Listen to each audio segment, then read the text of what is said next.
ஆண்டவருடைய படைப்பில் ஒன்றுல கூட ஆண்டவர் வருத்தப்படலை, எல்லாத்தையும் சந்தோஷமா ஏற்றுக்கொண்டார். ஆனா மனுஷனை பூமியில படைச்சதை நினைச்சு கர்த்தர் வருத்தப்பட்டார் அப்படின்னு சொன்னா, ஏன்னா அடுத்த வசனத்தை வாசிங்க. தான் பூமியிலே மனுஷனை உண்டாக்கினதற்காக கர்த்தர் மனஸ்தாபப்பட்டார், அது அவருடைய இருதயத்திற்கு விசனமா இருந்தது. அப்பொழுது கர்த்தர் தான் சிருஷ்டித்த மனுஷனை பூமியின் மேல் வைக்காமல் மனுஷன் முதற்கொண்டு மிருகங்கள், ஊரும் பிராணிகள், ஆகாயத்து பறவைகள் பரியந்தம் உண்டாயிருக்கிற அவைகளை நிக்கிரகம் பண்ணுவேன்.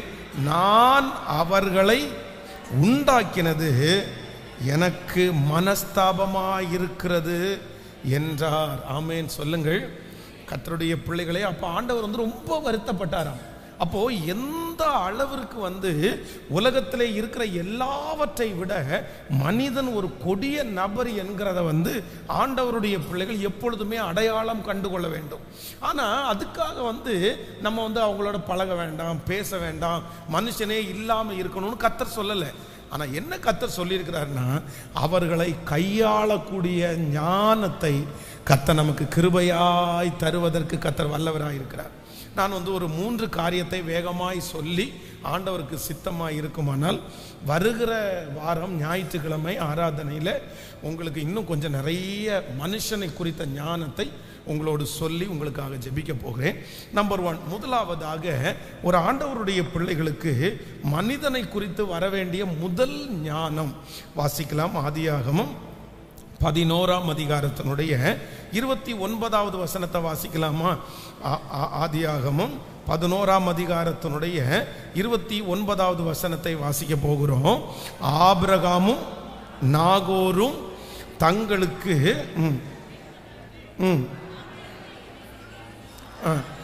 ஆபிரகாமும் நாகோரும் தங்களுக்கு பெண் கொண்டார்கள். ஆபிரகாமுடைய மனைவி சாராய் என்று பெயர், நாகோருடைய மனைவிக்கு மில்காள் என்று பெயர். இவள் ஆரோனுடைய குமாரத்தி. அந்த ஆரான் மில்காளுக்கும் இஸ்காளுக்கும் தகப்பன். சாராய்க்கு பிள்ளை இல்லை, மலடியாயிருந்தாள். தேராகு தன் குமாரனாகிய ஆபிரகாமையும் ஆரானுடைய குமாரனையும் தன் பேரனுமாயிருந்த லோத்தையும் தன் குமார ஆபிரகாமுடைய மனைவியாகிய தன் மருமகள் சாராளையும் அழைத்து கொண்டு அவர்களுடனே ஊர் என்கிற கல்தேருடைய பட்டணத்தை விட்டு கானான் தேசத்திற்கு போக புறப்பட்டான். அவர்கள் ஆரான் மட்டும் வந்தபோது அங்கே இருந்து விட்டார்கள். தேராகுடைய ஆயுசு நாட்கள் 250 வருஷம். தேராகு ஆரானிலே மரித்தான். தேராகு ஆரானில். அப்போ ஆண்டவருடைய பிள்ளைகளை கவனிங்கள். இங்கே ஒரு வயசான ஒரு நபர் என்ன பண்றார் அப்படின்னு சொன்னா, தன்னுடைய மகன், தன்னுடைய மருமகள், தன்னுடைய அண்ணன், அந்த மாதிரி ஒரு பெரிய டீமை கூப்பிட்டுட்டு அவர் என்ன பண்றார் அப்படின்னு சொன்னா, இல்ல நம்ம எல்லாருக்குமே ஆண்டவர் கானான் என்கிற ஒரு இடத்த வச்சிருக்கிறாரு, நம்ம அங்க பிரயாணம் பண்ணுவோம்னு சொல்லிட்டு எல்லாருமே தன்னுடைய டெஸ்டினேஷன், அதாவது தாங்கள் அடைய போகிற இடத்தை அவர்கள் ஆரம்பிக்கும் போதே எங்க போறோம்னு தெரியாம எல்லாம் போகல, தங்களுக்குரிய இடத்தை நியமித்தார்கள். நாங்க எங்க போறோம் அப்படின்னு சொன்னா கானானுக்கு நம்ம போறோம் அப்படின்னு சொல்லி எல்லாருமே ரெடியாகி கிளம்பிட்டாங்க. ஆனா எங்க வந்தாங்க அப்படின்னு சொன்னா, ஆரான் என்கிற ஒரு இடத்துல வரும்போது இந்த தேராகு அப்படின்னா அந்த லீடர் எல்லாரும் என்ன பண்றாங்கன்னா அங்க கொஞ்ச நேரம் இருக்கிறாங்க. இருந்த உடனே இந்த தேராகுக்கு அங்க இருந்து திரும்பி கிளம்புறதற்கு மனசு இல்லை. ஸோ அங்கே இருக்கிற சூழ்நிலைகள், அங்கே இருக்கிற காரியங்கள் இதெல்லாம் அவருக்கு ரொம்ப பிடிச்சதுனால அங்கேயே இருந்தார். கிட்டத்தட்ட 250 வருடம் உயிரோடு இருந்த நபர் அங்கே இருந்து தான் அடைய போகிற அந்த கானான் தேசத்திற்கு அவர் போகவே இல்லை. ஆனால் அப்போ கொஞ்ச நாள் அவர் அந்த இடத்துல இறக்குறாரு. உடனே தான் ஆண்டவர் அடுத்த 12ஆம் அதிகாரம் 1வது வசனத்தில் நீங்கள் வாசிக்கும் போது, கர்த்தர் ஆபிரகாமை நோக்கி, நீ உன் தேசத்தையும் உன் இனத்தையும் உன் தகப்பன் வீட்டையும் விட்டு புறப்பட்டு நான் உனக்கும் காண்பிக்கும் தேசத்திற்கு போ. நான் உன்னை பெரிய ஜாதியாக்கி உன்னை ஆசீர்வதித்து உன் பேரை பெருமைப்படுத்துவேன். நீ ஆசீர்வாதமாய் இருப்பாய். உன்னை ஆசீர்வதிக்கிறவர்களை ஆசீர்வதிப்பேன், உன்னை சபிக்கிறவர்களை சபிப்பேன், பூமியில் உள்ள வம்சங்கள் எல்லாம் உனக்குள் ஆசீர்வதிக்கப்படும் என்றார். கர்த்தர் ஆபிரகாமுக்கு சொன்னபடியே அவன் புறப்பட்டு போனான். லோத்தும் அவனோடு கூட போனான். ஆபிரகாம் ஆரானை விட்டு புறப்பட்ட போது 75 வயதுள்ளவனாயிருந்தான். கர்த்தருடைய பிள்ளைகளே, இந்த இடத்துல இந்த ஆபிரகாம் என்ன பண்றாருன்னா, ஆண்டவர் நீ இந்த இடத்தை விட்டு போயிருப்பா அப்படின்னு சொல்லி கர்த்தர் பேசுகிறார். அப்ப இந்த ஆபிரகாம் ஒரு முடிவு எடுக்கிறார். என்ன அப்படின்னு சொன்னா, என்னுடைய தகப்பனார் இந்த இடத்துல இருந்தார், இந்த இடத்துல என்னுடைய தகப்பனார் சமாதானமாக இருந்தார், என்னை கூட்டிட்டு வந்த எங்களுடைய மூதாதையர் இந்த இடத்த ரொம்ப பிடிச்சிருச்சு அப்படின்னு சொல்லி அந்த இடத்துல அவர் உட்காராம ஆண்டவர் அவருக்கு காண்பிக்கிற தேசத்திற்கு போகிறதற்கு எழுந்து அவர் புறப்பட்டார்.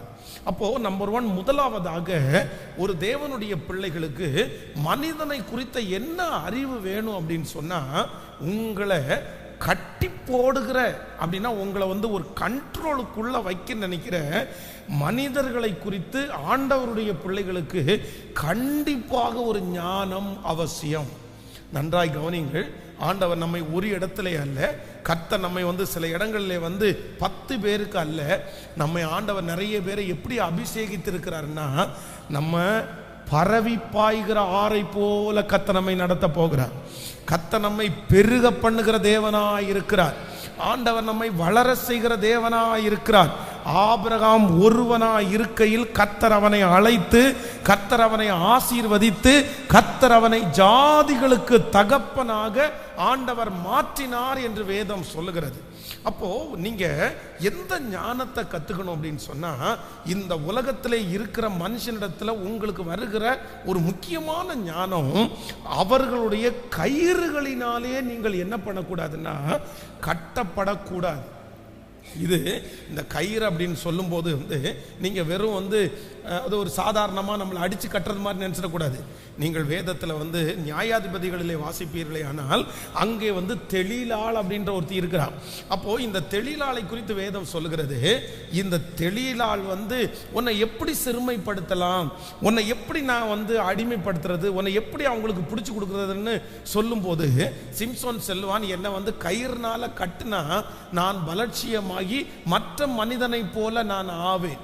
இப்போ பாருங்க, வெறும் அந்த தெளிலாள் நீங்கள் 16ஆம் அதிகாரம் 12வது வசனத்தை வாசிக்கும் போது, அப்பொழுது தெளிலாள் புது கயிறுகளை வாங்கி அவைகளால் அவனை கட்டி, சிம்சோனே பெலிஸ்தியர் உன்மேல் வந்து விட்டார்கள் என்றார். பதிவிருக்கிறவர்கள் அறை வீட்டிலே இருந்தார்கள், ஆனாலும் அவன் தன் புயங்களில் இருந்த கயிறுகளை ஒரு நூலை போல அறுத்து போட்டார். கவனிங்க, எல்லாரும் கவனிங்க. இந்த தெளிலாள் தன்னுடைய சரீரத்திலே கட்டின கயிறுகளை இந்த இடத்துல யார் அவிழ்க்கிறா அப்படின்னு சொன்னா, சிம்சோனு அவருடைய அபிஷேகம் வரும்போது அந்த கட்டு தானா அவிழ்ந்துருது. இது வெளியிலே கட்டின கட்டு. ஆனா இந்த தெளிலாள் வெளியிலே கட்டின கட்டை சிம்சோன் அவுத்துட்டாரு. ஆனா எந்த கட்டை அவுக்க முடியல அப்படின்னு சொன்னா, அவனுடைய மனசு சம்பந்தமாய், தன்னுடைய உள்ளான வாழ்க்கைக்கு சம்பந்தமாய் கட்டின கட்டை சிம்சோனால என்ன பண்ண முடியலன்னா அறுக்க முடியல. அப்போ ஒரு ஞானத்தை ஆண்டவரிடத்துல கேட்கணும், ஆண்டவரே எனக்கு ஞானத்தை கொடுங்க, எந்த மனுஷனும் என்னை கட்டி என்னுடைய தரிசனத்தை பாழாக்காதபடி, என்னுடைய பிள்ளைகளுடைய தரிசனத்தை பாழாக்காதபடி இந்த இடத்துல நான் உட்காரக்கூடாது. இந்த இடத்துல இருக்கிற நபர் என்னை கட்டுறாங்க, இவங்க அன்புனால என்னை கட்டுறாங்க, இவங்க பாசத்தினால என்னை கட்டி போட நினைக்கிறாங்க, இவங்க அதிகாரத்தில் என்னை கட்டி போட நினைக்கிறாங்க, நான் இந்த மனிதனுக்கு அடிமையாகாதபடி என்னை காத்து கொள்ளும் என்று ஒரு ஆண்டவருடைய பிள்ளை ஜெபிக்கணும். எத்தனை பேர் ஆமோதிக்கிறீர்கள்? கைகளை அசைத்து ஒரு ஹல்லேலூயா சொல்லலாம், முழு பலத்தோட ஒரு ஹல்லேலூயா சொல்லலாம். எத்தனை பேருக்கு நான் சொல்றது எத்தனை பேருக்கு புரியுது? நல்லா கவனமாய் கவனிங்கள். முதலாவதாக ஒரு தேவனுடைய பிள்ளை மனுஷனை குறிச்ச ஒரு ஞானம், நமக்கு என்ன ஞானம் நமக்கு தேவை அப்படின்னு சொன்னா, சில மனிதர்கள் உங்களை என்ன பண்ணிடுவாங்கன்னா, உங்களுடைய லட்சியத்தை, உங்களுடைய விஷனை, உங்களுடைய அபிஷேகத்தை அடைய முடியாம ஏதோ ஒன்றை வச்சு உங்களை என்ன பண்ணிடுவாங்கன்னா உங்களுடைய தரிசனத்தை கட்டி போடுவார்கள். அந்த அறிவு வேணும். இல்லை இவங்களோட நான் ரொம்ப நாள் டிராவல் பண்ண முடியாது, இவங்களோட ரொம்ப நாள் நான் இருக்க முடியாது, இவங்க என்னை கட்டி வைக்கிறாங்க. சிலருக்கு பாருங்களேன், சிலர் ரொம்ப அழகா ஞானமாய் செயல்படுகிறார்கள். சில மனிதர்களை நினைச்சு இவனுக்கு என்ன கொடுத்தா நல்லா இருக்கும், இவன் என்ன கொடுத்தா சந்தோஷமா இருப்பான், இவனை எதனால நம்ம கூட வச்சிருக்கலான்னு சொல்லி அந்த ஒரே ஒரு பலவீனத்தை அறிஞ்சிட்டு அவ்வளோ அழகா அவங்கள டீல் பண்ணுவாங்க. இப்போ யாக்கோபை குறித்து வேதம் சொல்லுகிறது, தன்னுடைய மாமனார் வீட்டில் ரொம்ப நாள் தங்கணும்னு எல்லாம் வரல. தன்னுடைய மாமனார் வீட்டில் என்ன நடக்கும்னு தெரியல, ஆனால் தன்னுடைய மாமனார் வீட்டில் வந்தார். இப்போ இந்த மாமனார் தன்னுடைய இளைய பொண்ணா அவனுக்கு பிடிக்குதுன்னு சொன்ன உடனே அவன் ஒரு பெரிய திட்டம் போடுறான் பாருங்களேன், ஒரு பெரிய பிளான் போட்டான். என்ன பிளான் போடுறான் அப்படின்னு சொன்னா, அவ்வளோதான், ஒரு ஆடு சிக்கிருச்சு, இந்த பிள்ளைய வச்சே இந்த ஆட்டை நம்ம என்ன பண்ணணும், நம்ம கைக்குள்ள வச்சுக்கணும். அந்த இளைய மகளை காமிச்சு காமிச்சு காமிச்சு 7 வருஷம் இல்லை, கிட்டத்தட்ட 14 வருஷம் ஒரு பிள்ளைய காமிச்சு தன்னுடைய 14 ஆண்டுகள் தன்னோடு கூட அந்த மனுஷனை டிராவல் பண்ண வச்சுட்டாங்க. இந்த சத்தத்தை கேட்கிற யாருக்காக ஆண்டவர் பேசுறான்னு தெரியல, ஏதாவது ஒன்றை காண்பிச்சு. எந்த மனுஷனுடைய கட்டுக்குள்ள நீங்க யாராவது இருக்கிறீங்களா? நகர முடியாம இருக்கிறீங்களா? அடிமைத்தனத்தில் இருக்கிறீங்களா? இன்றைக்கே கர்த்தரிடத்துல கேளுங்க, எனக்கு ஒரு ஞானத்தை கொடுங்க ஆண்டவரே, இதிலிருந்து நான் வெளியே வருவதற்கு. கர்த்தர் எனக்கு கிருபையாய் இறங்குகிற கர்த்தர். ஹல்லேலூயா. கரங்களை வானத்துக்கு நேராய் உயர்த்தி, எனக்கு ஒரு அறிவு எனக்கு வேண்டும், எனக்கு ஒரு ஞானம் வேண்டும். இனி மனிதனுடைய கட்டுகளிலே நான் கட்டப்படக்கூடாது. சொல்லுங்க, சத்தத்தை உயர்த்தி, என்னுடைய பிள்ளை கட்டப்படக்கூடாது, என்னுடைய குடும்பம் கட்டப்படக்கூடாது. தகப்பனே, எந்த விதத்திலும் எதை காண்பித்தும் என்னுடைய குடும்பத்தையும் என்னையும் கட்டாதபடி கர்த்தர் ஒரு ஞானத்தை தருவீராக ராஜா. அந்த மனுஷனை குறித்த ஒரு ஞானத்தை எல்லாரும் ஜெபிங்கள். ஹல்லேலூயா. அந்த அடிமைத்தனத்திலிருந்து ஆண்டவர் வெளியே பிள்ளையை கொண்டு வருவாராக, அந்த குடும்பத்தை வெளியே கொண்டு வருவாராக, அந்த நபரை கொண்டு வருவாராக. ஸ்தோத்திரம். இப்பொழுது யாரெல்லாம் அப்படிப்பட்ட அடிமைத்தனத்தில் இருக்கிறீர்களோ, கர்த்தர் அவர்களை கிருபையாய் கர்த்தர் கொண்டு வருவாராக. ஹல்லேலூயா. கைகளை அசைத்து ஒரு ஹல்லேலூயா சொல். ஆண்டவருடைய பிள்ளைகளே கவனிங்க. ஒரு விசை ஒரு நபர் ஒரு ஓனர், ஒரு இடத்தினுடைய ஓனர். அப்போ அந்த இடத்தினுடைய ஓனர் அந்த இடத்தை பாதுகாக்கிற ஒரு நபரோட பேசிட்டு இருக்கிறார். அப்போ அந்த நபர் என்ன சொல்றாருன்னா, நான் போறேன், நான் இங்கே இருக்க மாட்டேன், எனக்கு என்னுடைய மனைவியை பார்க்கணும், எனக்கு என்னுடைய பிள்ளைகளுக்கு ஏதாவது சம்பாரிச்சு கொடுக்கணும், உங்களோட நான் ரொம்ப வருஷம் இருந்துட்டேன் அப்படின்னு சொல்லும்போது அந்த நபர் சொல்லும்போது, சரி சரிப்பா பார்த்துக்கலாம் அப்படின்னு சொல்லிட்டாரு. உடனே நான் அவரை பார்த்து கேட்குறேன், பிரதர் அவர் போறேன்னு சொல்றாருல்ல, நீங்க என்ன பண்ணுவீங்க, எப்படி இது பண்ணுவீங்க? அதெல்லாம் ஒன்றும் இல்லை, அவனை எப்படி எனக்குள்ள வச்சுக்கணும் எனக்கு தெரியும் அப்படின்னு சொல்லிட்டு, சரிப்பா பேசிட்டே இருக்கும்போது பார்த்தீங்கன்னா அவனை கூப்பிட்டு, என்னமோ போன வாரம் ஒரு 5000 ரூபாய் கடன் வேணும்னு கேட்டியே அப்படின்னு கேட்டார். ஆமாம் அப்படின்னு. இங்கே வா, ஒரு நோட்டு எடுத்துட்டு வா அப்படின்னு சொல்லிட்டு 5000 ரூபாய் பணத்தை அவன் கையில் கொடுத்துட்டு, இதை பாரு, இந்த நோட்டில் டேட்டு போட்டுட்டேன், எப்போ டெய்லி சம்பளம் வாங்கும்போது 50 ரூபாய் நீ கட்டிடு, நீ டெய்லி சேர்த்தெல்லாம் கொடுக்க வேண்டாம், 50 ரூபா கட்டிடு, 5000 ரூபா வாங்கினியா 6000 ரூபாவை நீ கொடுத்துரு அப்படின்னு சொல்லி அவருடைய கையில் கொடுக்குறாரு. அந்த பணத்தை கையில் வாங்கிட்டு அந்த மனுஷன் 5000 ரூபாவை 2 நாளில் செலவு பண்ணிட்டாரு. இப்போ இவருக்கு திரும்ப அடிமை ஆயிட்டாரு. அந்த 6000 ரூபாய் பணத்தை கட்டுறதற்கு திரும்ப 5 மாதம் அவர் அந்த இடத்துல இருந்து தான் ஆகணும். இப்படியே எத்தனை ஆண்டு அந்த மனுஷன் வச்சிருக்கிறாருன்னா, கிட்டத்தட்ட 14 ஆண்டு வச்சிருக்கிறாரு அந்த மனுஷனை. கொடுத்து கொடுத்து கொடுத்து அப்படின்னா ஒன்று வரும்போது உடனே அதை கொடுத்து இது கிளியர் பண்ணிக்கிறது. எல்லாரையும் நான் சொல்ல வரல, ஆனால் ஆண்டவருடைய பிள்ளைகளுக்கு ஒரு ஞானம் அவசியம். எந்த மனுஷனும் என்னை என்ன பண்ணிடக்கூடாது அப்படின்னா, கேட்கல, நம்ம சுயாதீனம் உள்ளவர்கள், நம்ம ஃப்ரீயாக தான் இருக்கணும். ஆண்டவர் நம்மளை எப்படி வச்சிருக்கிறார் அப்படின்னு சொன்னா, அடுத்தவன் வாழ்க்கையை அல்ல, உங்கள் வாழ்க்கையை நீங்கள் சந்தோஷமாய் வாழக்கூடிய கிருபையை கர்த்தர் நமக்கு தருகிறதற்கு ஒரு நல்ல தேவனாய் கர்த்தர் இருக்கிறார். எத்தனை பேர் ஆமோதிக்கிறீர்கள்? நீங்கள் அந்த இடத்துல பாதுகாப்பாக இருக்கலாம், சந்தோஷமாக இருக்கலாம், அது உங்களுக்கு உயர்வாக இருக்கலாம், அது அல்ல. ஆனால் இங்கே சத்தத்தை கேட்குற வாலிப தம்பியாக இருக்கலாம், தங்கச்சியாக இருக்கலாம், யாரும் நம்மளை என்ன பண்ணிடக்கூடாது அப்படின்னு சொன்னா, ஆண்டவரே அவர்கள் கட்டிடக்கூடாது. அவ்வளோ ஒரு அஃபெக்ஷன், அத்தனை ஒரு நெருக்கம், விட்டு பிரிஞ்சு வரவே முடியாது. அந்த இடத்த விட்டு வெளியே வரணும்னு நினைச்சா கூட வர முடியாது. அந்த அளவுக்கு ஒரு கட்டு இல்லை. இப்படிப்பட்ட கட்டுகளிலிருந்து நம்மை மீட்கிற கர்த்தர் நம்மோடு கூட இருக்கிறார். யோசேப்பை குறித்து வேதம் ரொம்ப அழகாய் சொல்லுகிறது. போத்திபாருடைய வீட்டிலே இருக்கும்போது அவனை கட்டி போடலான்னு நினைச்சு, அவனை இந்த இடத்த விட்டு போக வைக்க கூடாதுன்னு நினைச்சு அங்கே ஒரு பெரிய முயற்சி நடக்கிறது. ஆனால் ஆண்டவர் யோசேப்புக்கு ஒரு நல்ல ஞானத்தை கொடுக்குறாரு.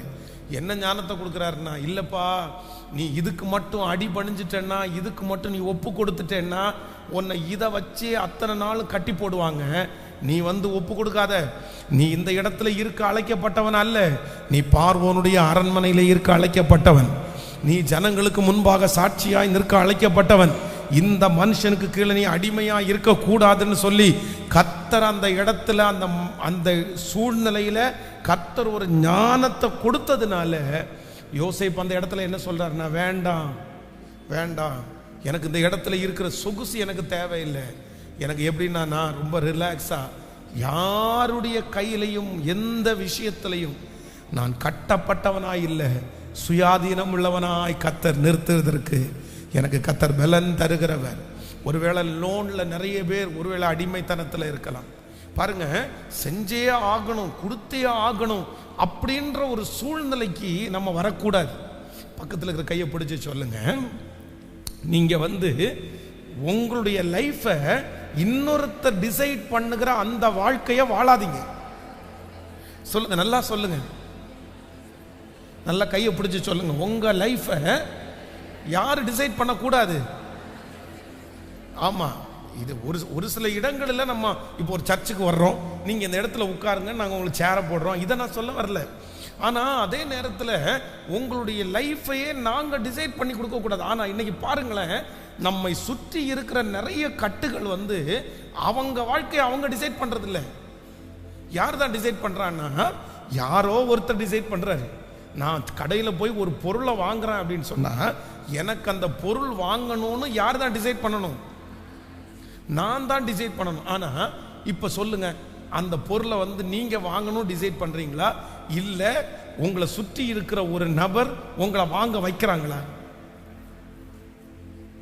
சொல்லுங்களேன். உங்களுக்கு தேவையானது நீங்கள் வாங்குவீர்களே, ஆனால் நீங்க டிசைட் பண்ணி வாங்குறீங்க. ஆனா உங்களுக்கு தேவையே இல்லாத ஒன்றை நீங்கள் வாங்கி விட்டு வருகிறீர்கள் என்றால் அது இன்னொருத்தர் உங்களை வாங்க வைக்கிறாரு. நான் எங்க போய் ஒரு வீடு நம்ம கட்ட போறோம், இந்த வீட்டில் நான் குடி இருக்கணுமா இருக்க வேண்டாமான்றது யார் டிசைட் பண்ணணும்? ஆனா இப்போ உங்களை பாருங்க, நீங்க வாங்கி இருக்கிற வீட்டை குடியிருக்கணுமா டிசைட் பண்றது யாரு? நிறைய பேருடைய வீட்டை யார் தான் டிசைட் பண்றாங்கன்னா, பேங்க் தான் டிசைட் பண்ணும் நம்ம இருக்கிறோமா இல்லையா அப்படின்னு சொல்லி. நம்முடைய சம்பளத்தை மாதமானால் சம்பளத்தை வாங்கி நம்முடைய கையில வாங்கி இந்த பொருளை வாங்குறான்னு சொல்லும்போது நான் டிசைட் பண்ண முடியாது. சிலருடைய சம்பளம் வாங்கி அந்த அக்கௌண்ட்ல கிரெடிட் ஆன உடனே இவங்க அனுப்ப மாட்டாங்க. ஓ, சித்தப்பாவுக்கு அனுப்பலாம், பெரியவுக்கு டிசைட் பண்ண மாட்டாங்க. யார் டிசைட் பண்ணுவா? அந்த பேங்கினுடைய அக்கௌண்ட் டிசைட் பண்ணி சம்பளம் வந்தா 5 நிமிஷத்துக்குள்ள அந்த பேங்கே அனுப்பிடும். நம்ம போய் இருக்கிறத மிச்சத்தை எடுத்து பாக்கெட்ல வச்சுட்டு வரணும். இப்படிப்பட்ட அடிமைத்தனங்கள் தேசத்துல நிறைய இருக்குது. இது ஒன்றல்ல, இது ஒரு பெரிய விரிவாக்கம். ஆனா நான் நம்புறேன், இல்ல, ஆண்டவர் கர்த்தருடைய வருகை தாமதிச்சா புதிய ஆண்டு உங்க வாழ்க்கையை இன்னொருத்தர் டிசைட் பண்ண கர்த்தர் வைக்க மாட்டார். இன்னொருத்தர் கட்டி போட கர்த்தர் விட மாட்டார். ஆண்டவர் உங்களுக்கு ஒரு சுயாதீனத்தை கர்த்தர் தருவாராக. கர்த்தர் உங்களுக்கு ஒரு பெரிய பலத்தை கர்த்தர் தருவாராக. 2 கரங்களையும் மேல உயர்த்தி, இயேசுவே, மனிதனுடைய அடிமைத்தனத்திலே சிக்காதபடிக்கு கர்த்தர் எனக்கு ஒரு கிருபையை தாரும் என்று ஆண்டவரிடத்துல கேளுங்க. முழு பலத்தோட. அந்த இடத்தை விட்டு வெளியே வரவே முடியாது. அந்த இடத்துல நான் சிக்கிட்டேன், அந்த இடத்துல நான் மாட்டிட்டேன், எனக்கு வேற வழி இல்லை அப்படின்ற ஒரு சூழ்நிலை எங்க குடும்பத்தில் யாருக்குமே வராதபடி ஆண்டவர் இப்பொழுது மனுஷனுடைய அந்த கண்ணிகளுக்கு கிருபையாய் தப்புவித்து நீர் கொடுத்த வாழ்க்கை, நீர் கொடுத்த அந்த வாழ்க்கையை நாங்கள் விடுதலையோடு வாழ்வதற்கு கர்த்தர் எங்களுக்கு கிருபை தருவீராகப்பா. ஹல்லேலூயா. கைகளை அசைத்து ஒரு ஹல்லேலூயா சொல்லுங்க. ஒரு ஹாஸ்பிட்டலுக்கு நம்ம போறோம்னு வச்சுக்கோங்களேன். ஒரு ஹாஸ்பிட்டலுக்கு போகும்போது அந்த ஹாஸ்பிட்டலில் ஒரு ஆப்ரேஷன் பண்ணணும்னு சொல்லி டாக்டர்கள் சொல்றாங்கன்னா அந்த ஆப்ரேஷன் பண்ணணுமா வேண்டாமான்னு டிசைட் பண்றது யாருடைய கையில் இருக்குது? யார் கையில்? என் உடம்பு, என்னுடைய உடம்பா அறுக்கணுமா கிழிக்கணுமான்னு யார் டிசைட் பண்ணணும்? நான் தான் டிசைட் பண்ணணும். ஆனா சைன் மட்டும் நான் போடுவேன். நான் என்ன போடுவேன்? என்னுடைய வயித்தை கிழிச்சு ஆபரேஷன் பண்ணுங்கன்ற சைனை நான் போடுவேன். ஆனா எனக்கு ஆபரேஷன் பண்ணணும்ன்றது யார் தான் டிசைட் பண்றா? அதுக்கு தான் நிறைய பேர் மருந்து பக்கமே போறதில்ல போல. சொல்றேன் என்ன அப்படின்னு சொன்னா, அவங்க சொல்லுவாங்க இல்ல இது இப்படி ஆயிரும், அப்படி பண்ணிரும், இது முடிஞ்சிருச்சு, இந்த கதை இப்படி என்னென்னமோ பண்ணி இன்னைக்கு பாருங்க எத்தனையோ பேருக்கு அவங்க மெடிசனுக்கு போறாங்களோ இல்லையோ நிறைய பேருடைய கையில் என்ன வாங்கி வச்சிருக்காங்க தெரியுமா? இன்சூரன்ஸ். எதுக்குன்னா ஒருவேளை எங்களுக்கு அந்த மாதிரி ஒரு நோய் வந்துச்சுன்னா இந்த இன்சூரன்ஸை வச்சு காப்பாத்திடலாம். இந்த இன்சூரன்ஸ் தவறாக சொல்லலை. இந்த உலகமே எப்படி போயிட்டு இருக்குன்னா அந்தி கிறிஸ்துனுடைய ஆளுகைக்குள்ள போகிறது. இந்த ஆன்டி கிறிஸ்துனுடைய ஒரு மிகப்பெரிய அடையாளமே என்ன அப்படின்னா எல்லாரையும் தங்களுடைய கண்ட்ரோலுக்குள்ள கொண்டு வருகிறது தான் ஆன்டி கிறிஸ்துனுடைய வேலை. இப்ப சமீபத்தில் பார்த்தீங்க அப்படின்னு சொன்னா இனி நம்முடைய தமிழ்நாடு கவர்மெண்ட் அப்படின்னு எல்லாம் இல்லாம ஒன் கவர்மெண்ட்டை கொண்டு வரதுக்கு முயற்சி எடுத்துட்டு இருக்கிறாங்க. அதுக்கு நிறைய இடங்களில் அத்தாரிட்டி கொடுத்துட்டாங்க, சைனிங் பண்ணிட்டாங்க. இது கொஞ்ச நாளைக்குள்ளாகவே அது மாறும்னு தோணுது. என்ன அப்படின்னு சொன்னா ஒன் வேர்ல்டு, நம்ம ஒரே ஒருத்தரை டிசைட் பண்ணா போதும், ஒரே ஒருத்தரை செலக்ட் பண்ணா போதும். இதுக்கு காரணம் என்ன அப்படின்னு சொன்னா அந்த ஆன்டி கிரைஸ்ட் தங்களை கண்ட்ரோல்ல வச்சிருக்கிறதுக்கு நினைக்கிறேன். ஆனா கர்த்தர் நம்மளை எப்படி வச்சிருக்கிறார் அப்படின்னு சொன்னா, நீங்க பூமி எங்கும் புறப்பட்டு போய் சகல ஜனங்களையும் சீசராக்கி பிதா குமாரன் பரிசுத்தாவின் நாமத்தினாலே ஞானஸ்தானம் கொடு. நீ போப்பா, நீ நான் சொல்றேன், நான் உனக்கு போதித்து நீ நடக்க வேண்டிய வழியை உனக்கு காட்டுவேன். உண்மையில் என் கண்ணை வைத்து உனக்கு ஆலோசனை சொல்லுவேன். இந்த உலகத்தில் இருக்கிறவங்க யாரும் உன்னை கண்ட்ரோல் பண்ண முடியாது. இந்த உலகத்தில் இருக்கிற யாருடைய கைக்கு நீங்க சிக்க மாட்டீங்க. நான் உனக்கு போதித்து உன்னை நடத்துவேன். இப்பொழுது அந்த வாழ்க்கையை கர்த்தர் தருவாராக. கர்த்தர் அந்த வாழ்க்கையை தருவாராக. ஹல்லேலூயா. நிறைய பேருக்கு இன்னைக்கு ஆராதனைக்கு நீங்க வரணுமா வரக்கூடாதான்னு யாரு டிசைட் பண்ணுவா தெரியுமா? யாரு டிசைட் பண்ணுவா? சிலர் ஆராதனைக்கு வரணுமா வரக்கூடாதான்றதுக்கு மேனேஜர் தான் டிசைட் பண்ணுவாரு, சில கம்பெனி ஓனர் தான் டிசைட் பண்ணுவாரு. ஆனா எனக்கு ஒரு பெரிய ஆசை என்ன அப்படின்னு சொன்னா, உங்க எல்லாரையும் கர்த்தர் ஆசீர்வதிக்கணும். நான் ஆராதனைக்கு வர வேண்டும் என்கிறதை நான் முடிவெடுக்க வேண்டும். நான் நினைச்சா ஆபீஸை பூட்டலாம், நான் நினைச்சா ஆபீஸை திறக்கலாம், நான் நினைச்சா வேலைக்கு போகலாம், நான் நினைச்சா சர்ச்சுக்கு வரலாம். இப்படிப்பட்ட ஒரு ஆசீர்வாதத்தை கர்த்தர் உங்களுக்கு தருகிற நாட்கள் கண்டிப்பாக வரணும், நிச்சயமாக வரணும். இந்த ஆசீர்வாதத்திற்காக ஆண்டவருடைய பிள்ளைகள் நீங்க கண்டிப்பா நீங்க ஜெபம் பண்ணுங்க. நீங்க இதுக்காக ஜெபம் பண்ணணும். இது ஒரு ஜெப குறிப்பாகவே வச்சுக்கோங்க. ஆண்டவரே, நான் அடிமையாய் அல்ல, நான் எப்படி வாழணும் அப்படின்னா சுயாதீனமாய் நான் வாழ்வதற்கான கிருபையை கர்த்தர் பிள்ளைகளுக்காக அவ்வளவு சம்பாரிச்சு அவ்வளவு பாடுபட்டு எல்லாத்தையும் பிள்ளைங்க கையில கொடுத்துட்டு ஒண்ணுமே இல்லாம இப்போ 5 ரூபாவுக்காக யார்கிட்ட கேட்கணும்? பிள்ளைகள்கிட்ட கேட்கறது தவறுன்னு நான் சொல்லல, பிள்ளைகள்கிட்ட கேட்கறது தவறல்ல. ஆனா உங்களுக்கு ஒண்ணுமே வரல, நீங்க ஒண்ணுமே சம்பாதிக்கலன்னா பரவாயில்ல, எல்லாத்தையும் கொடுத்துட்டு இப்போ 5 ரூபாவுக்கு 6 ரூபாவுக்கு 10 ரூபாவுக்கு அவங்க கைக்கு முன்னாடி நிக்கிறத விட ஞானம் என்ன அப்படின்னு சொன்னா, எனக்குரியது நான் சம்பாரிச்சு என்கிட்ட இருக்குப்பா, என்னுடைய மிச்சத்தை நீ என்ன பண்ணிக்கோ, நீ வச்சுக்கோ, எனக்கு தேவையை பூர்த்தி செய்ததுக்கு மிச்சத்தை நான் வச்சுக்கோ, உனக்கு நீ என்ன வேணும் பண்ணிக்கோ. இந்த ஞானம்தான் ஒரு தகப்பனுடைய நல்ல ஞானம், தாயினுடைய நல்ல ஞானம். எத்தனை பேர் ஆமோதிக்கிறீர்கள்? அதனால நம்பர் 1 ஃபர்ஸ்ட் எனக்கு புதிய ஆண்டுக்குள்ள நுழைகிறதுக்கு முன்பாக ஆண்டவர் எனக்கு மனுஷனை குறிச்ச ஒரு அறிவு தரணும். என்ன அறிவுன்னா, எந்த விதத்திலும் நான் மனுஷனுடைய கண்ட்ரோலுக்குள்ள நான் என்ன பண்ண மாட்டேன் சொல்லுங்க எல்லாருமே. போக மாட்டேன், போகக்கூடாது. இப்படி நம்மளை சிக்க வைக்கிறதுக்கு ஒரு நாளும் நம்ம என்ன பண்ணக்கூடாதுன்னா இடம் கொடுக்க கூடாது. எனக்கு எனக்கு வாழ்க்கையை டிசைட் பண்ணுகிறவர் கர்த்தர். அவர் தான் டிசைட் பண்ணுகிறவர். அவர் எனக்கு நடத்துவார். அப்படிப்பட்ட ஒரு சூழ்நிலையை கர்த்தர் எனக்கு நிச்சயம் கர்த்தர் தருவார். இது என்னுடைய குடும்பத்தில் இருக்கிறவங்களை பிரிக்கிறதுக்கு அப்படி அல்ல. தேவன் என்னை சமாதானமாய் வைக்கிறதற்கு கர்த்தர் வல்லவராய். கையை உயர்த்தி திரும்ப ஒரு விசை எல்லாரும் என்னமோ ஆண்டவர் நிறைய பேர் இதிலிருந்து மீட்டெடுக்க போறார். வருகிற வருஷம் இந்த அடிமைத்தனம் மாறும். இந்த கடன் என்கிற அடிமைத்தனம் வருகிற ஆண்டு மாறும். ஆமென். இந்த வியாதி என்கிற அடிமைத்தனம் மாறும். ஹல்லேலூயா. கர்த்தர் உங்களை ஆமென் ஸ்தோத்திரம், உங்களை பறக்க பண்ணுகிற கர்த்தர், உங்களை கர்த்தர் சுயாதீனமாய் புறப்பட பண்ணுகிற கர்த்தர். இஸ்ரவேல் ஜனங்களை 400 வருட அடிமைத்தனத்திலிருந்து மீட்டெடுத்த அந்த தேவனுடைய மகிமை இன்றைக்கு இந்த சத்தத்தை கேட்டுக்கொண்டிருக்கிற ஒவ்வொருத்தர் மேலும் கடந்து வந்து கர்த்தர் விடுதலை ஆக்குறதற்கு வல்லவராய் இருக்கிறார். ஹல்லேலூயா, ஹல்லேலூயா, ஹல்லேலூயா, ஹல்லேலூயா.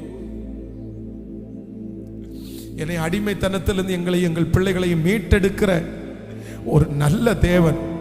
இப்ப அந்த ஆவியை ஊற்றுங்க ஆண்டவரே, இப்ப அந்த மகிமையை ஊற்றுங்க ஆண்டவரே. எங்க பிள்ளைகள் சுயமா யோசிக்கவே முடியாத அளவிற்கு எங்கெல்லாம் கட்டுண்டு கிடக்கிறார்களோ, எங்கெல்லாம் கட்டப்பட்டு கிடக்கிறார்களோ, அந்த கட்டுகள் எல்லாம் இயேசுவின் நாமத்தினால இப்பொழுது அவிழ்க்கப்படுவதாக. ஹல்லேலூயா. கட்டப்பட்ட மனிதரெல்லாம் கட்டவிழ்க்கப்பட வேண்டும். காயப்பட்ட மனிதரெல்லாம் கல்வாரி வர வேண்டும். கர்த்தர் உம்மை காண வேண்டும். காயப்பட்ட மனிதரெல்லாம் கல்வாரி வர வேண்டும். கர்த்தர் உம்மை காண வேண்டும். கட்டப்பட்ட மனிதரெல்லாம் கட்டவிழ்க்கப்பட வேண்டும். காயப்பட்ட மனிதரெல்லாம் கல்வாரி வர வேண்டும். கர்த்தர் உம்மை காண வேண்டும். காயப்பட்ட மனிதரெல்லாம் கல்வாரி வர வேண்டும். கர்த்தர் உம்மை காண வேண்டும். ஹல்லேலூயா.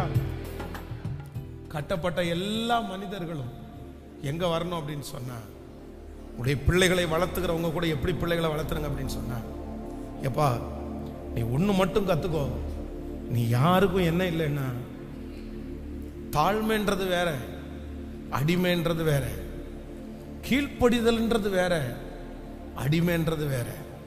பிரதர் நீங்க கீழ்ப்படிங்க, சிஸ்டர் நீங்க கீழ்ப்படிங்க. பிரதர் நீங்க தாழ்மையா இருங்க, சிஸ்டர் நீங்க தாழ்மையா இருங்க.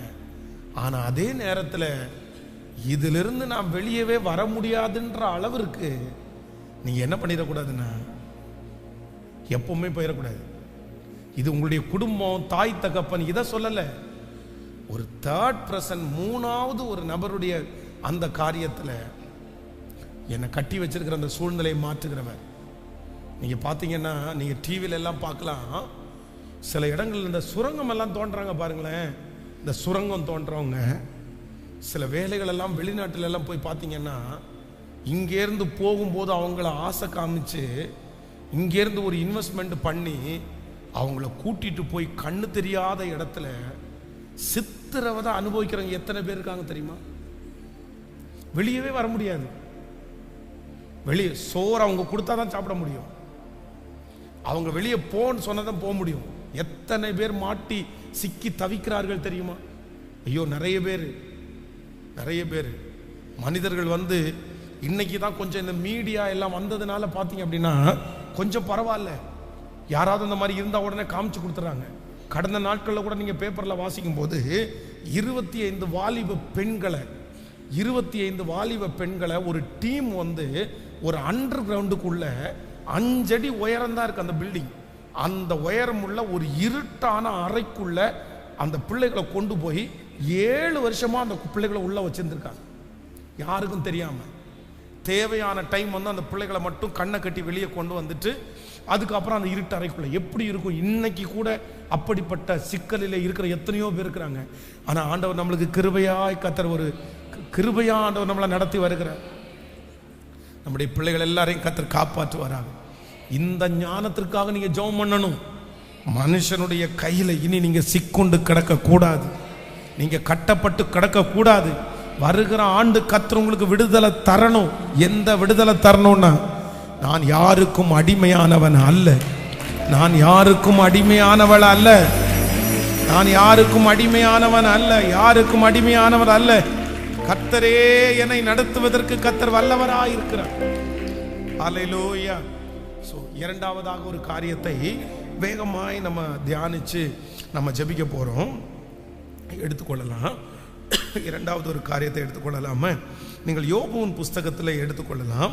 யோபுவின் புஸ்தகத்தில் 2ஆம் அதிகாரத்தினுடைய 8வது வசனம், 9வது வசனம், 10வது வசனத்தை வாசிக்கலாம்.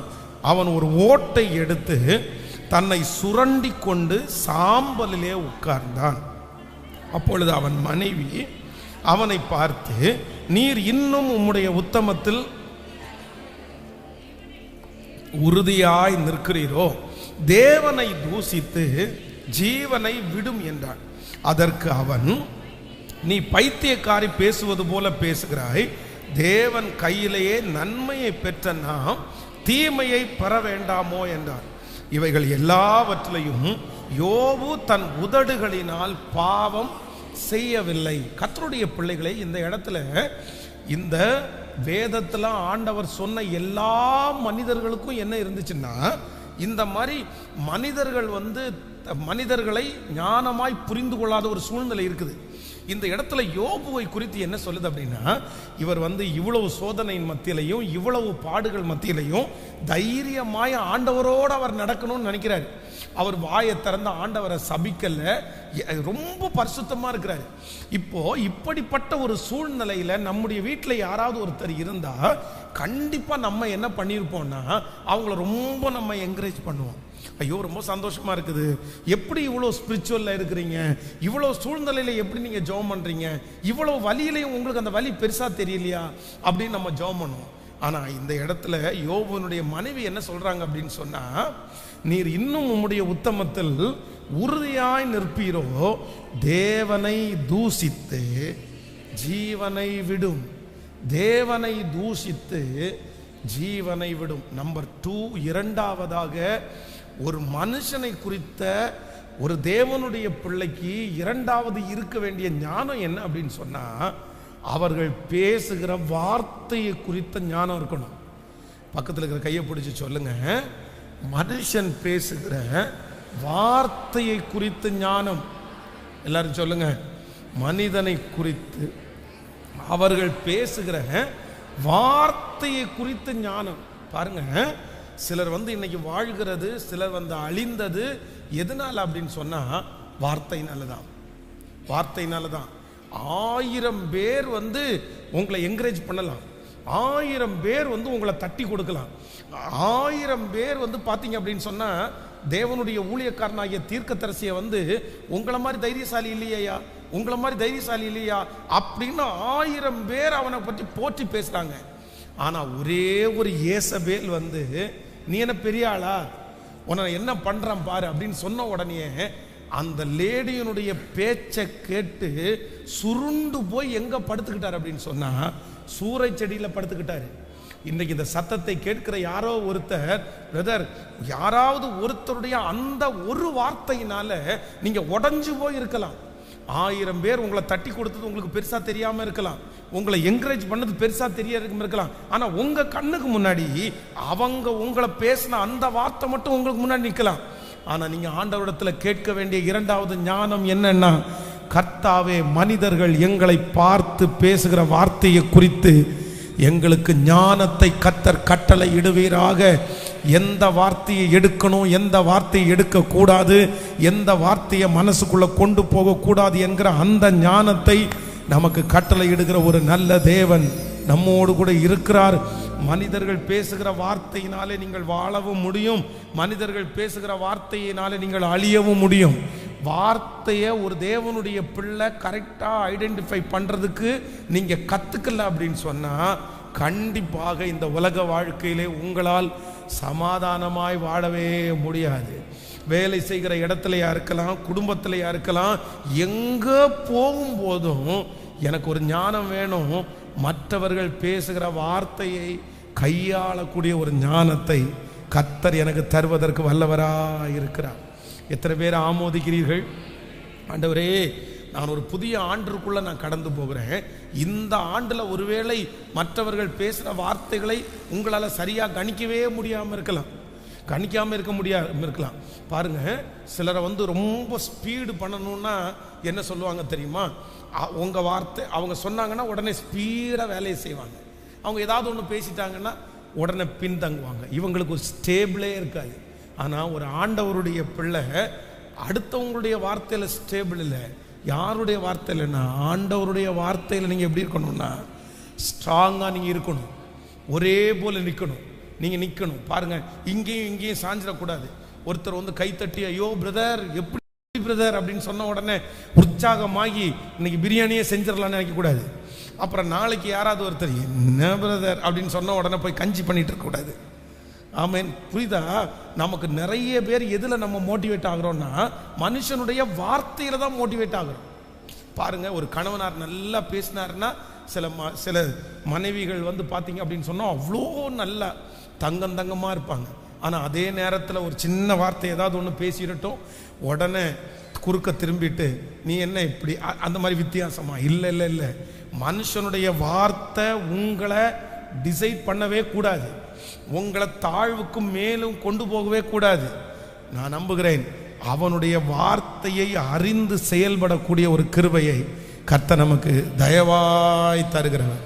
கைகளை உயர்த்தி ஆண்டவரிடத்தில் சொல்லலாம், தகப்பனே, மனிதனை குறித்த இரண்டாவது அறிவு, அவருடைய வார்த்தையை குறித்த ஒரு அறிவை எனக்கு தருவீராக.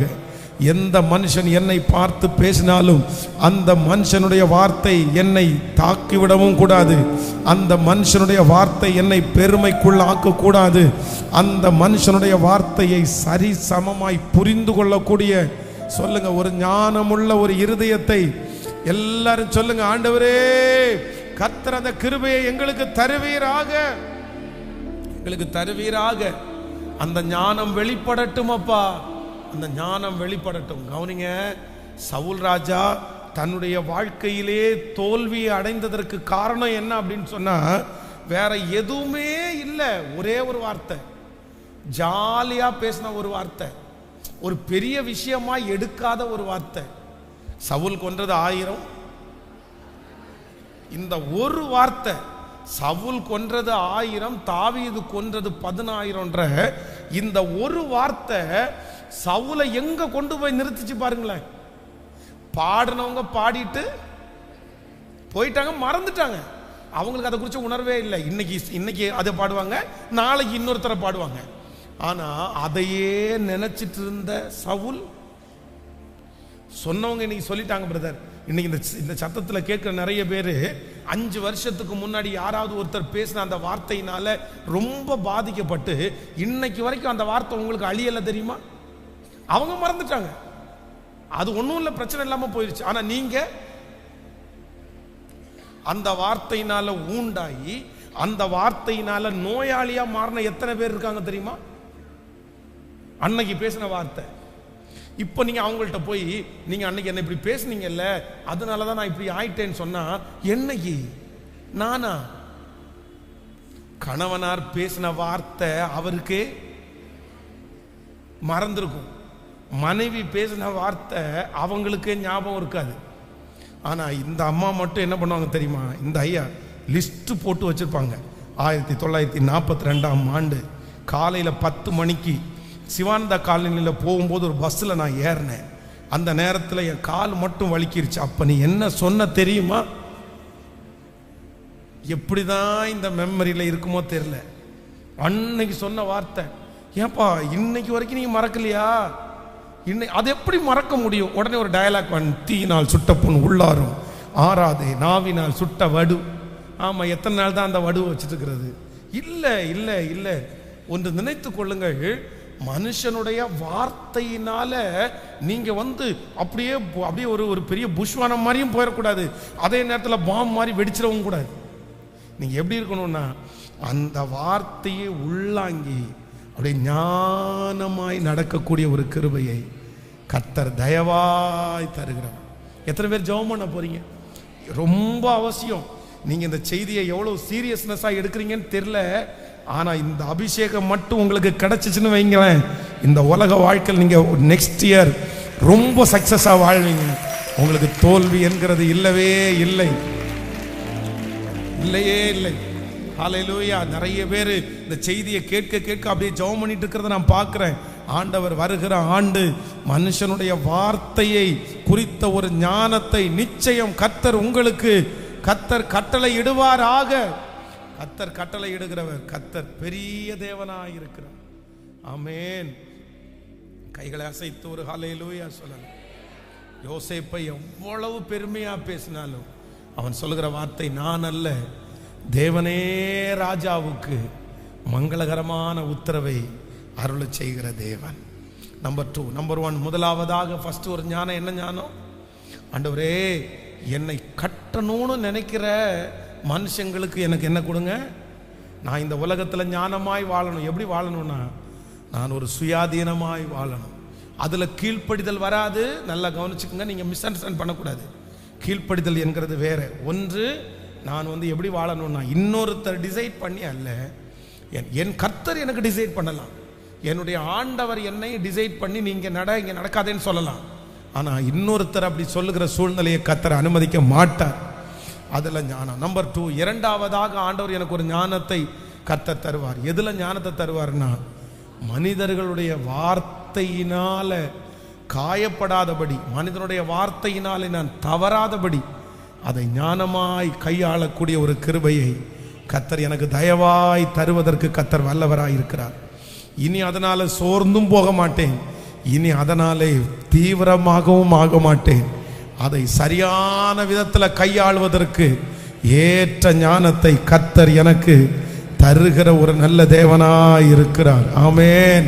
அந்த வார்த்தைகள் ஒன்றும் என்னை செய்யாது. கர்த்தர் அதைத்தான் தீர்க்கதரிசியை பார்த்து சொல்கிறார், நீ அந்த மனுஷனுடைய வார்த்தைக்கு அஞ்ச வேண்டாம், நீர் அந்த மனுஷனுடைய வார்த்தைக்கு அஞ்ச வேண்டாம், ஏனெனில் நான் உன்னோடு கூட இருப்பேன். கர்த்தர் அந்த வார்த்தைகளை குறித்த பயத்தை கர்த்தர் இப்பொழுது எடுத்து போடுவாராக. அந்த வார்த்தைகளை குறித்த தாக்கத்தை கர்த்தர் எடுத்து போடுவாராக. அந்த சாபங்களை கர்த்தர் நமக்கு ஆசீர்வாதமாய் மாற்றுகிற ஒரு நல்ல தேவன். கரங்களை தட்டி முழு பலத்தோடு கூட ஹல்லேலூயா அப்படியே தேவ சமூகத்தில் எல்லாரும் அப்படியே எழும்பி நின்று, தேங்க் யூ ஜீசஸ். எனக்கு ஒரு அறிவை கர்த்தர் கொடுக்கிறவர், எனக்கு ஒரு ஞானத்தை ஆண்டவர் கட்டளை இடுகிறவர், எனக்கு ஒரு ஞானத்தை ஆண்டவர் கட்டளை இடுகிறவர், எனக்கு ஒரு ஞானத்தை கர்த்தர் கட்டளை இடுகிறவர், எனக்கு ஒரு ஞானத்தை கர்த்தர் கட்டளை இடுகிறவர். கவனிங்க. மூன்றாவதாக ஒரு லைன்ல உங்களுக்கு சொல்றேன். தானியேல் எழுதின தீர்க்க தரிசன புஸ்தகத்தை நீங்கள் வாசிப்பீர்களே ஆனால், வேதம் சொல்லுகிறது, தன்னிடத்திலே ஒரு குற்றத்தை கண்டுபிடிப்பதற்காக கூட வேலை செய்கிறவங்க எல்லாரும் தானியேல் மேல ஒரு குற்றத்தை கண்டுபிடிக்கணும், தானியேல் மேல ஒரு குற்றத்தை கண்டுபிடிக்கணும்னு சொல்லி ஒன்னொன்னா அவங்க வாட்ச் பண்ணாங்களாம். எதுல இவன் தவறுவான், எதுல இவன் தவறுவான், எதுல இவன் தப்பா சொல்லுவான், எதுல இவன் தப்பு பண்ணுவான். ஆனால் அவங்களால ஒன்றுமே என்ன பண்ண முடியல அப்படின்னு சொன்னால் பார்க்கவே முடியல.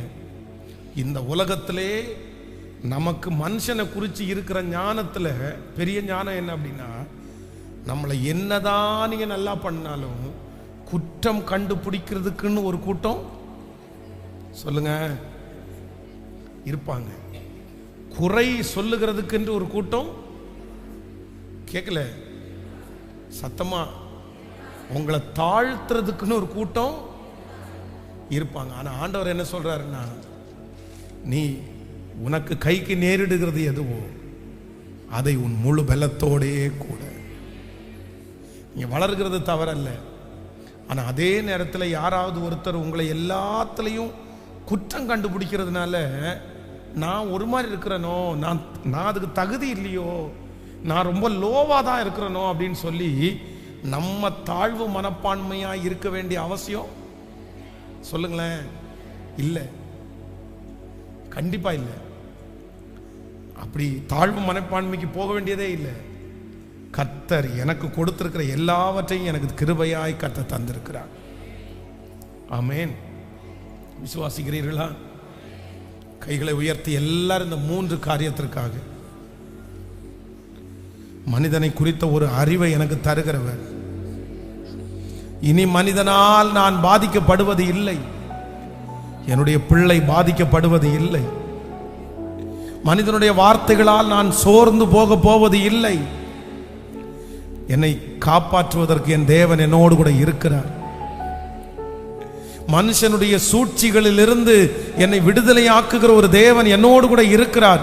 மனிதர்கள் எனக்கு விரோதமாய் எடுக்கிற எந்த ஆயுதமானாலும், உனக்கு விரோதமாய் உருவாக்கப்படும் எந்த ஆயுதமும் வாய்க்காதே போகும் என்று சொன்ன தெய்வம், மனிதர்கள் எனக்கு விரோதமாய் உண்டு பண்ணுகிற ஆயுதங்களை முறிக்கிற கர்த்தர் என்னோடு கூட இருக்கிறார். ஸ்தோத்திரம். ஜெபமனுங்க, அப்பா அந்த கிருபை எனக்கு தாரும். மனிதர்களை அறியக்கூடிய ஒரு கிருபை எனக்கு தாரும். கேட்போம். ஹalleluya, ஹalleluya. வேற எங்கிருந்தும் இல்லை, வேறு எவரிடமும் இல்லை. உம்மையே நான் நோக்கி பார்க்கிறேன், உம்மையே நான் நோக்கி பார்க்கிறேன். வானத்தையும் பூமியையும் உண்டாக்கின தேவனிடத்திலிருந்து எனக்கு ஒத்தாசை வரும். என் கால்களை அவர் தள்ளாட விடுவது இல்லை. மனிதனை குறித்த ஒரு பெரிய ஞானத்தை கர்த்தர் எனக்கு தருகிறவர். ஓ ஹalleluya. வேறெங்கிருந்தும் இல்லை, வேறெவரிடமும் இல்லை, உம்மையே நோக்கி பார்க்கிறேன். வேறெங்கிருந்தும் இல்லை, வேறெவரிடமும் இல்லை, உம்மையே நோக்கி பார்க்கிறேன். வேறு எங்கிருந்தும் இல்லை, உம்மையே நோக்கி பார்க்கிறேன். ஆடும்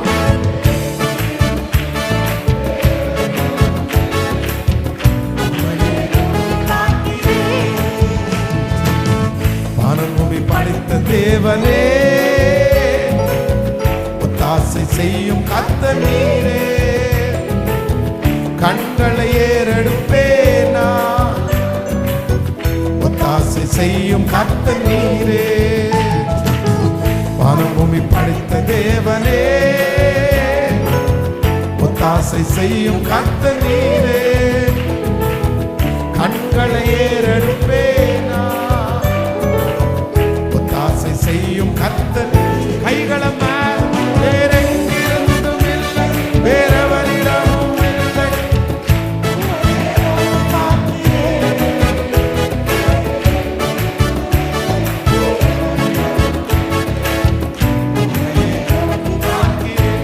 சொல்லுவோம். வேறு எங்கிருந்தும்